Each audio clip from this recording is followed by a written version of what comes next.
parfois te xam nga yenn yi dama ne la seytaane la parfois li koy indi mooy lan c'est être vicieux.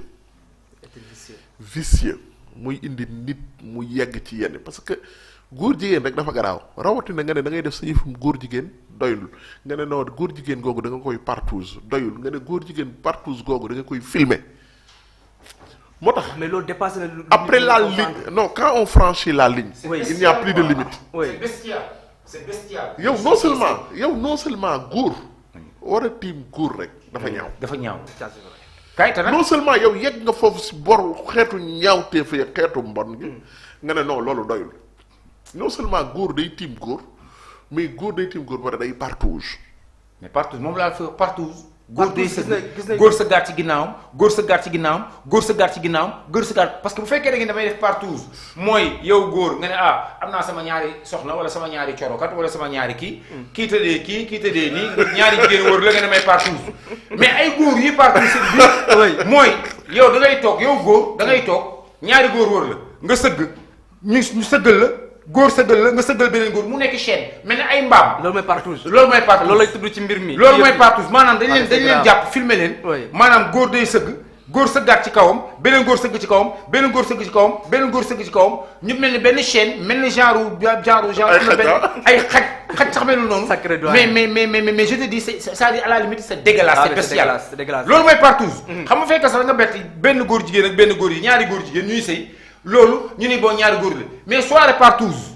mooy maanaam dañuy nekk ci groupe. maanaam dañuy nekk ci groupe benn bërëb. maanaam yow benn góor bi muy sëgg benn góor sëgg góor googu sëgg ci góor am na beneen góor gu sëgg ci ginnaaw bi sëy ak moom. keneen sëgg ci ginnaaw bi sëy ak moom keneen sëgg ba pare ñu koy filmer beneen bi doyul encore dañuy jël ay xale yoo xam ni dañ leen di sañseel ba ñu jekk ñoom ñooy ci seet yi seet ay mag sëgg seen kaw ay xale yoo xam ne ay 13 ans 12 ans 15 ans 17 ans la ñu am ñu leen di filmer tubaab bi nekk France bu ñu paree ñu ne filmer ne ñaata xale yuy sëy en direct. mu koy gis mu leen di rétribuer ay 800 000 euros ay 400 000 euros ay 500 000 euros donc entreprise du sexe la woon sexe boo xam ne sexe bu dégueulasse. boo xam ne benn religion nangu ko moo tax ma ne lii opération la boo xam ni moo tax bu ci nguur gi waxul.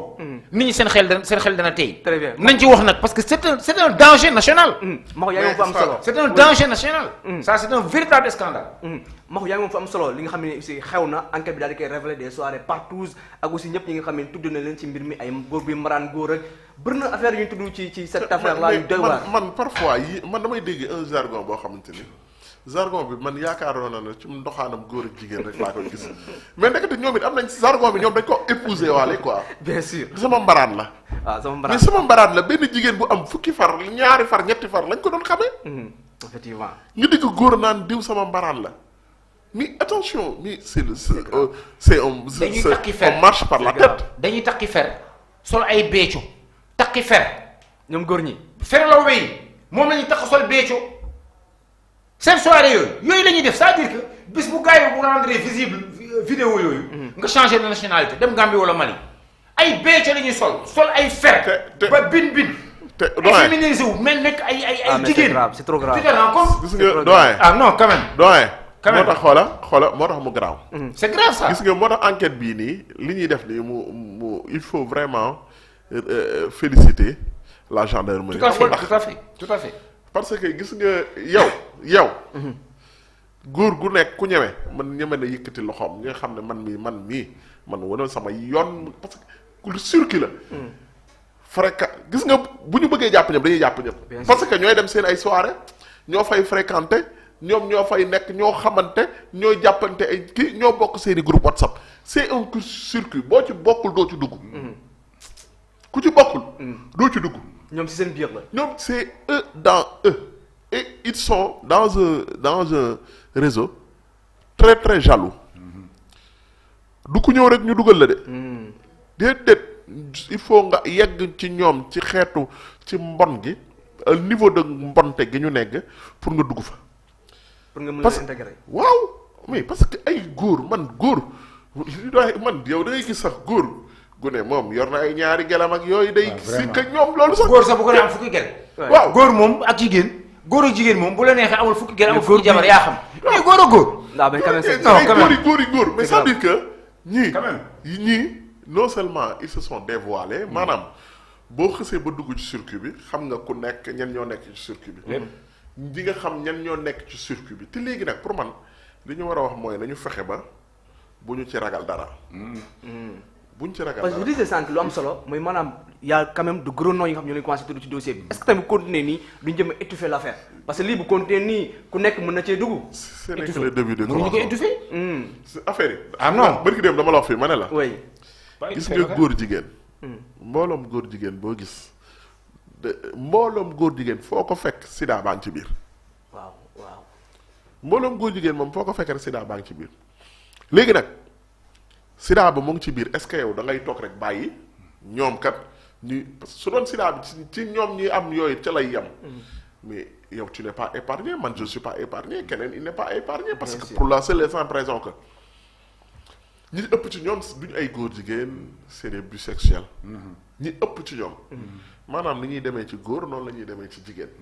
waaw dañuy am bu doon dañ laa bàyyi jabar am waaw am beneen waxambaane si bu ginnaaw doon dañuy def seen fi boor ñoom seen i góor bàyyi la ak seen ay jigéen yow kat nga ne non yow tu es épargné waaw mais dañuy takk jabar bés bu ñu demee ba amatuñu envie jigéen ñu bàyyi jigéen dem ci góor. ah c'est grave quand même. bëgguñu sax jigéen C'est jabar trop ji grave. mbubboo la dañuy C'est mbubboo trop jabar grave. C'est trop la grave. preuve ñu fi mais am doyen am na ñoo xam ne tas c'est des dañuy bisexuels mbubboo ah. grave waaw y a des bisexuels Ils ont mbubboo jabar ji pour y a des bisexuels ah tey xoolal tey góor la ñu am envie tey jigéen suba jigéen la ñuy am envie bu doon ay góor ñoo nekk si ànd seen i góor sa garaaw na sax mais au moins là on pouvait comprendre mais da ngay gis ci ndab loo xamante ni yow lekkoo ci.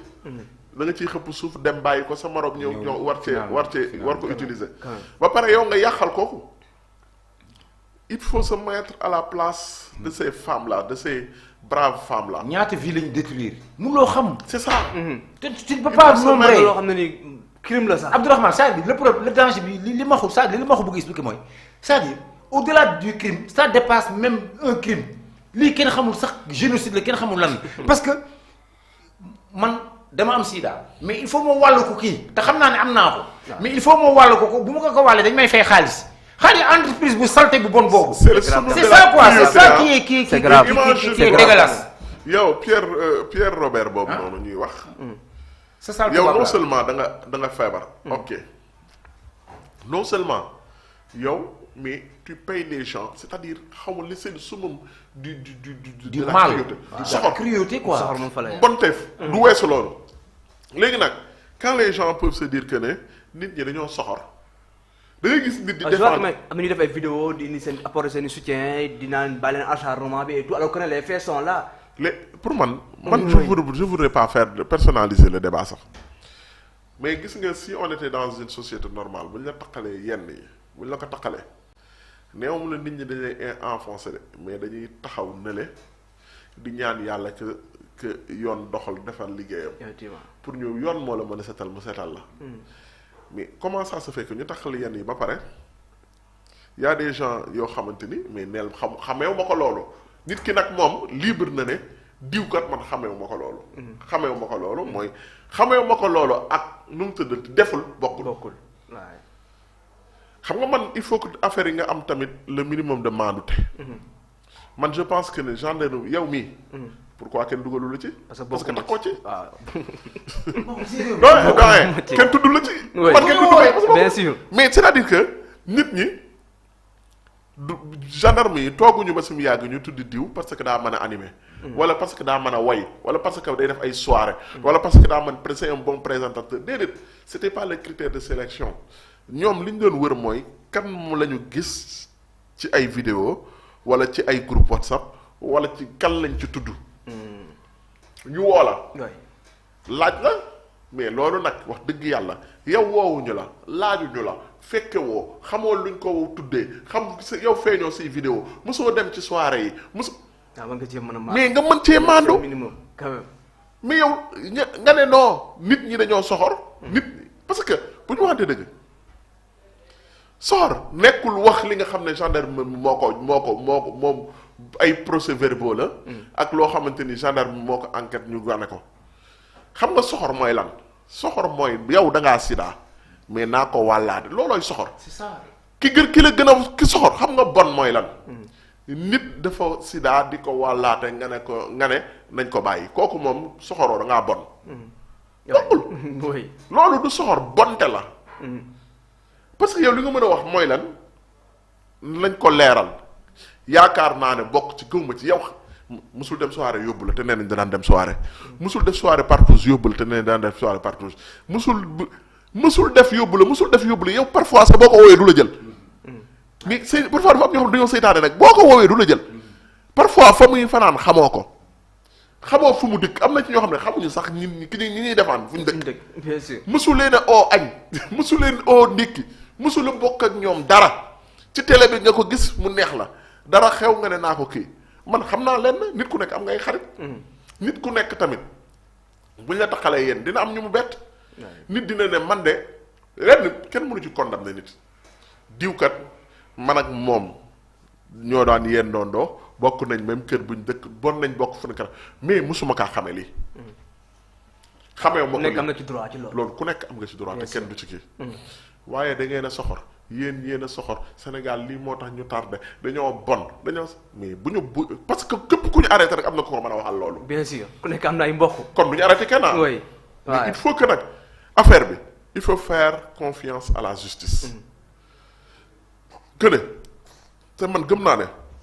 képp koo xam ne dañ la ci taxal rek sans dara loo xamante ni kat taxee nga ci wala laalu ci. devant un juge bi na la bàyyi nga dem sa kër. te set googu dara amul lu ko gën a mën a seetal. balaa ñu avancer un peu balaa ma ñëw ci doyen dama gis Mame Matar Gueye Jamra ce matin ci TFM mu daal di xam ne dañoo déployer benn élément bu bip pour mu assurer sa sécurité parce que moom aussi fan yi tamit mu ngi ci mbir mi ak liste bi nga xam ne ni tamit nee na yor na ko noo gisee aussi mbir moomu. non pour man en fait c'est le devoir de l'État de protéger tous ses citoyens. mais il faut ça c'est un secret de polichinelle tout le monde le connaît que ne xam nañ ne góor jigéen am nañ benn lobby bu am doole. lobby bu am doole un lobby trop très puissant. est-ce que yaa ngi dégg bu baax. non seulement un lobby international mais aussi avec des branches locales. oui. am na branche yoo xam ne c'est des